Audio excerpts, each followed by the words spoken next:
Danny Flexen here for Seconds Out with Ultimate Boxer, get told off for that, Ultimate Boxer 3 contestants, Tey Lynn-Jones and Kaan Hawes.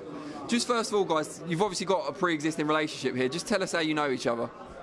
Oh yeah, no, exactly that. You know, obviously you try and spar people around your weights, and obviously we've sparred probably about 100 over 100 rounds. So obviously when you keep seeing each other to bash each other up, you start becoming friendly and being mates and that. So yeah, you know, we support each other, we always wish each other well, always win. But like we've both said, and everyone keeps saying, you know, if it happens, we have to fight. We fight. We said the winner will buy the loser a milkshake or something after, so we got that deal. But yeah, it is what it is. It's all what happens to the draw now, so we'll see how it goes. So Kaan, we don't want to cause any sort of, you know, argument here or anything, but you got the better of the spars, right? Oh, 100%. Nah, we've had good spars. We've done, like Tey said, probably over 100 rounds, helping each other out, and we've ended up becoming good mates, to be fair, through boxing. But like we've both said, if it was to happen, we fight, just get on with it, and then whoever was the best man will win on the day. The other one will probably cheer the other one on. Like you said, go and buy each other a milkshake after. Now, I've got to say, I'm happy to admit on camera, I didn't know you before. I hadn't seen any of your fights previously. It was a name I didn't recognise on the sheet. And when I saw there was a boxer called Kaan Hawes, I didn't expect someone who looked like you, all due respect. Just tell us a bit about your background in boxing, how you first got into the sport. If I'm honest, like, probably didn't know as much. I'm probably the least experienced overall out of everyone. I didn't ever pick up a boxing glove till I was 25. I always played other sports, cricket and football. I've sort of been fast-tracked a few unlicensed, I had a few amateurs, and then they said, you're good enough, give it a go, turn pro. So I've been pro for just over 2 years now. I've won 5 and drawn 1, so my record's all right. Found a wait, the opportunity come up, and I thought I'd take it at both hands. And how old are you? And just tell us a bit about your training setup as well. I'm 32. I train with my trainer Billy Long in Chelmsford. That's about as far as it goes, really, yeah. What about you, Tey? Obviously, I know a bit more about you, but just tell us a bit about your training setup. And also, you're obviously an area champion and stuff. Why have you decided to go into Ultimate Boxer? Oh, well, I mean, it'd be hard to think of a reason not to do something like this. Like, honestly, unless you're like, I don't know, English level or above, where you're fighting a 10 rounds minimum or 12 rounds regular, getting into big long fights, who wouldn't turn this down? You know, especially like you were saying, us, we're young prospects. I think Kaan's had 5 fights, he said. No, 6 fights. I've just had about 11. Everyone else is probably in between.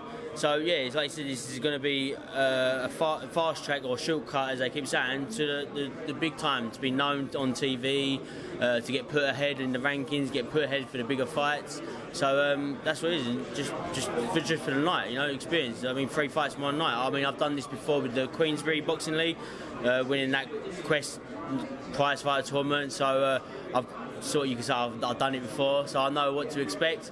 But this will be on a whole different level. This is for my career, you know. So yeah, there'll be no one in my way. Like I said, you know, Kaan's here. I'm gonna be awkward. Yeah. No, obviously he's the same. Like, you know, we're coming in to win. You know, if we have a fight or whoever I fight, I'm going to be trying to knock him out. You know. Will you be trying to knock him out, presumably? 100%. We'll knock each other out of a cuddle after. Yeah. Oh, lovely. Yeah, don't have a cuddle during. That'd just be weird. Tey, just tell us a bit about your training setup. Like, who do you train with? Where? Oh, yeah, I've trained with my dad. You know, he's been with me since my amateurs. You know, it was only my first ever fight that he's never been in my corner. First amateur fight, he's not been in my corner because he had to get his license, license. So obviously he's had a good amateur background when he was younger. Obviously, unfortunately, as he regrets now, he chose the working life up the city. I think that's why he pushes me and helps motivate me and tries to get the best out of me all the time. You know, he's always there early mornings, hill sprints, he's up early doors with me, taking me to training, missing out on his golf days and things like that to help me. Where's your home gym? Whereabouts you train? I train in Grays, a gym. I used to train at my old amateur gym, Holland Park, but now I train at the venue, which is down in Grays. You know, it's a great little gym. It's a 5-minute walk from my house. You know, I'm buzzing. I can just run to the gym, do my training, and run home. Now I've got really friendly with them now there. They're also great. We're all family. Any gym is a family. So I've started to do classes and that down there, which I really thoroughly enjoy. But yeah, no, they're great. I get to train there whenever I want, whenever I need to, whenever I can. but that's it. I do other things outside, like running, strength work and things like that I've just started doing. But that's pretty much it, I suppose, I can say, with my training. Now, before we get back to you, Kaan, I just want to ask you, Tey, you were lined up to fight Linus Adofia, of course, next. That's now not going to happen if you're in this. Anything you want to say to him, maybe get on down the line? Or? Oh, yeah, no, look, like I said, I wanted to fight one arm. That was simple as. It's only when MTK found out, like, obviously, I heard rumours in the gym and things like that, I've been training with like one glove on one arm, that obviously for my safety, they wouldn't let me go ahead with it. But obviously I wouldn't fight because, like I said before, I called it when I was fully fit. They hushed it under, Steve hushed it under. As soon as I won it, the next day we offered in my first defence when I was fully fit. No, they turned it down, didn't want it. And as soon as obviously I'm injured, pulling out of a fight before that anyway, because of injury, like a big world youth world title fight. You know, why the fuck would I not want to fight that and not fight that and not fight that? So it's become personal. That's the thing. You know, obviously he's got a bit of a following now because he's had a few pictures next to Hay.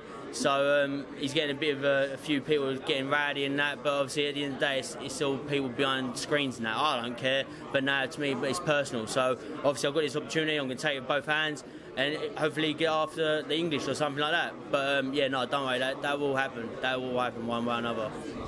Kaan, as you're both here together, I have to ask you, name Tey's biggest strength for when you've sparred him, and because you've sparred him so much as well, you know him better than most people, and one weakness. Oh, I can't give that away on camera. He's going in. He's supposed to be a mate. I know his strengths and weaknesses. Tey knows my strengths and weaknesses. Like, yeah, I'm going to ask him next. Yeah, Tey's big and strong. I'd always stick with that. But also, you've got to go into this now and you can win. So you're obviously going to know there's weaknesses for every fighter out there. So he says you're big and strong, which loosely translated means you're slow and plodding. What are his strengths and weaknesses? No, he's like obviously he's my mate. Full respect. I ain't going to give away his strength and weaknesses or whatever. They're secret to me. So well, you can do his strength because he's giving you a strength. His strength, his angelic smile. Yeah, angelic smile. Well, it hypnotises you. Yeah, you think he's all nice and innocent, like yeah, okay, and then boom, it'll just hit you with a big. So he doesn't faint; he just smiles. That's all he needs to do. Smiles because he knows what's coming. He knows he's about to hit you with a shot. But yeah, like you said, like, I ain't gonna give other fighters in this an advantage for him knowing his strengths and weaknesses. Obviously, that stands to me like he knows mine. So if we fight, then we'll obviously use it against each other. But yeah, I ain't gonna give other boxers advantage over Kaan for that. So no, and full respect for him doing the same. I was waiting there going, oh, what's he gonna say? What's he gonna say? But he said that. No, so he didn't say about the plodding. It's all right. I'll keep that one secret. Right, well, how do you guys want to end this then? Because it's been so friendly. Handshake, group hug, what do you want to do? We're mates, mate. Oh, that's beautiful. Right, we look forward to seeing slightly less friendly circumstances on the 10th of May. Yeah, no, trust me, I'll be trying to bite his head off. Like, don't worry about that. Definitely will be. You can't actually bite it, but yeah. I know, Tyson got away with it first time. It's only the second time he got clocked in it, so I won't be allowed to do one. Just one. Right, well, protect yourself at all times. Top man, cheers. Cheers, I appreciate that.